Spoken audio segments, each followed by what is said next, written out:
Hello दोस्तों, मैं सुभाष कुमार। दोस्तों 65th बीपीएससी और 66 बीपीएससी इसमें दोनों इम्पॉर्टेंट है दोस्तों। 65th बीपीएससी का जो मेंस दे रहे हैं उनके लिए भी, और जो 66 बीपीएससी दे रहे हैं उनके लिए भी, दोनों के लिए इम्पॉर्टेंट है दोस्तों। आज हम आत्मनिर्भर भारत को एक नए रूप में हम दिखाने की कोशिश करेंगे कि आत्मनिर्भर भारत क्या है। जो आप जानते हैं कि लॉकडाउन के स्थिति के बाद जो आत्मनिर्भर भारत का जो पहल किया गया, जिसमें है जो 20,97,000 करोड़ रुपया की पैकेज है, जो एक स्टिमुलस पैकेज देने की जो बात की गई, एक नया भारत दिखाने की बात की गई, जिसमें है जो आत्मनिर्भर भारत है जो उसको नाम दिया गया, जिसपे है जो इसका जो टैग लाइन था वोकल टू लोकल। इसका मतलब अगर कहा जा सकता है दोस्तों कि 21वीं शताब्दी का स्वदेशी आंदोलन के रूप में हम इसको एक नया टैगलाइन दे सकते हैं। अगर आप मेंस लिखते हैं तो आपके वर्ड का है जो सबसे इम्पोर्टेंट चीज़ होता है।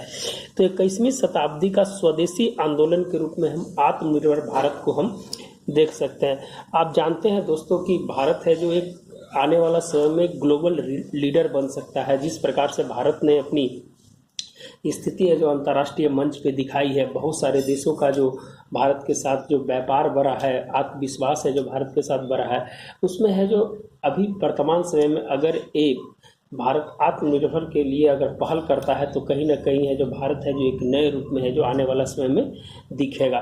तो इसके कुछ डायमेंशंस दिए गए थे दोस्तों। जिस डायमेंशंस की हम बात कर रहे हैं उसमें है जो 5 ऐसे डायमेंशंस थे जिसपे है जो भारत के प्रधानमंत्री ने जब एड्रेस किया था लोगों को, तो बताया था कि हमें कहाँ कहाँ काम करने की ज़रूरत है और क्या क्या काम करने की ज़रूरत है।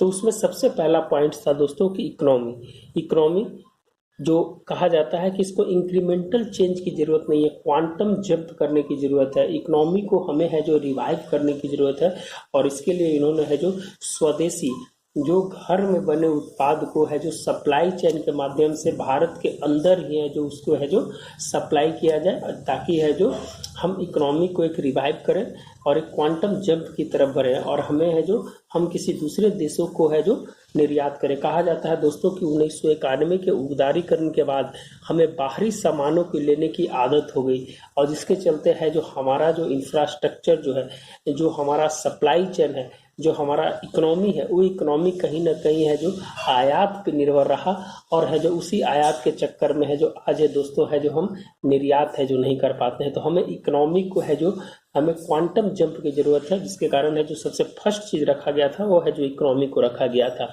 दूसरा चीज है कि इंफ्रास्ट्रक्चर। दोस्तों इंफ्रास्ट्रक्चर में दूसरी जो पॉइंट था उसमें कहा गया था कि मॉडर्न प्लानिंग के माध्यम से हमें जो सामान की बनाने में जो समय खर्च होता है या उसकी टेक्नोलॉजी मेरे पास नहीं है, तो उसके लिए है जो हम इंफ्रास्ट्रक्चर को डेवलप करें। तो बहुत सारी कंपनियां हैं जो उसके लिए एफडीआई है जो खोला गया कि दूसरे देश की कंपनियां अपना इंफ्रास्ट्रक्चर को बनाएगी, और उसके बाद जो यहाँ रोजगार पैदा होंगे और यहाँ का इंफ्रास्ट्रक्चर एक अलग होगा। आपको एक एग्जांपल देता हूँ दोस्तों। चाइना 1974 और 75 के बाद जो अपनी ये जो राइजिंग पॉलिसी जो लेकर आए, जिसमें है जो क्या किया गया कि बहुत सारी कंपनियां को है जो अपने जहां बंजर भूमि था वहां है जो वहां लगाया, जिसे सेज जैसे क्षेत्र है जो सबसे पहले है जो आप चाइना के बारे में बात कर सकते हैं कि सेज है जो सबसे पहले सफल है जो चाइना में रहा, एक है जो नई इकोनॉमी के रूप में है जो वहाँ देखा गया। इंफ्रास्ट्रक्चर डेवलप, उसका सिजियांग प्रांत देखिएगा दोस्तों कितना डेवलप कर गया है। जो एक बंजर भूमि था वहाँ पर आप विवाद में हमेशा सुनते होंगे जिजियांग प्रांत को, जहाँ पर मुसलमानों को है जो वहाँ ज़्यादा है जो समस्या का सामना करना पड़ता है, उसको वहाँ अल्पसंख्यक बना दिया गया, और वहाँ जो बहुत भारी मात्रा में उसका दोहन किया गया उस जगह को, और है जो एक नए रूप में है जो उस प्रांत को देखा गया। तो दोस्तों एक इंफ्रास्ट्रक्चर है जो मॉडर्न प्लानिंग के ऊपर है जो आपकी होनी चाहिए। सिस्टम टेक्नोलॉजी ड्रिवन है जो टेक्नोलॉजी बेस्ड अब होना चाहिए। 21वीं सदी में है जो टेक्नोलॉजी बेस्ड होना चाहिए। हमें जो किसी दूसरे देश की टेक्नोलॉजी पर निर्भर रहते हैं, हमें वो चीज़ नहीं है। हमें खुद रिसर्च की ओर जाना होगा, रिसर्च करना होगा। आप जानते हैं दोस्तों कि भारत में रिसर्च 1980 के दशक के बाद रिसर्च पे कहीं ना कहीं है जो ब्रेक लग गया था। आप है जो 10th 12th और ग्रेजुएशन की अगर आप बात करते हैं तो रिसर्च वहीं से नहीं होता है। लोग 3% 4% बीएससी का कोर्स करते हैं, एमएससी करते हैं। तो कहीं ना कहीं है जो हमें उस चीज़ पे रिसर्च पे है जो हमें ध्यान देना होगा, ताकि है जो हम अपनी इंफ्रा जो टेक्नोलॉजी है उस टेक्नोलॉजी को प्रयोग कर सके। आने वाला समय में जानते हैं दोस्तों कि एआई, रोबोटिक्स, आईओटी जैसे टेक्नोलॉजी क्वांटम बिट जैसे टेक्नोलॉजी पर जो काम करेगा तो उस तरह से स्किल्स होना पड़ेगा। तो भारत को इस दिशा में भी है जो काम करना चाहिए। हमारे पास डेमोग्राफी है, लास्ट चौथा है दोस्तों डेमोग्राफी।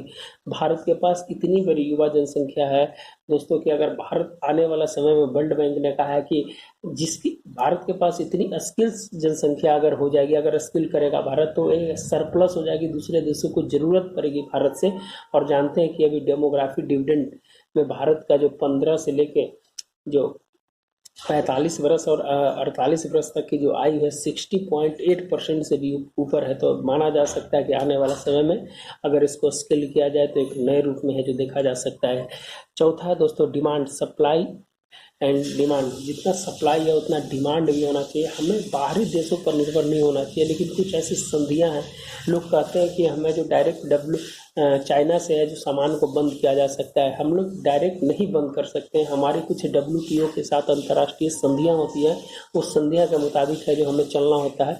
हमें अपने ऊपर आत्मनिर्भर करता है। जैसे जो चाइना के सामान पे अभी है जो हम लोग एक टैक्स लगाए हैं, जो टैक्स है जो नीति आयोग के द्वारा है जो उस पर लगाया जाता है, उसको है जो एक है जो एग्रीमेंट टैक्स उसको बोला जाता है दोस्तों। उसका नाम है BAT करके कुछ नाम है उसका। जो उस टैक्स है जो अभी लगाया गया है उसको कहा जाता है कि डंपिंग उसको बोला जाता है। अगर डंपिंग अगर किसी देश के अंदर में अगर निर्यात अगर कोई देश कर रहा है तो अगर उसकी सामान पे अगर वहाँ की अगर अर्थव्यवस्था पे और वहाँ की जो MSME सेक्टर है अगर उस पर प्रभाव पड़ता है तो WTO के मुताबिक है जो उस टैक्स को लगाया जाता है उसको है जो बॉर्डर एग्रीमेंट टैक्स कहते हैं। उसको याद आ गया दोस्तों, BAT टैक्स कहते हैं, बॉर्डर एग्रीमेंट टैक्स उसको बोला जाता है। जो जहाँ से सामान उतरता है या बंदरगाह पर हो गया या कहीं हो गया तो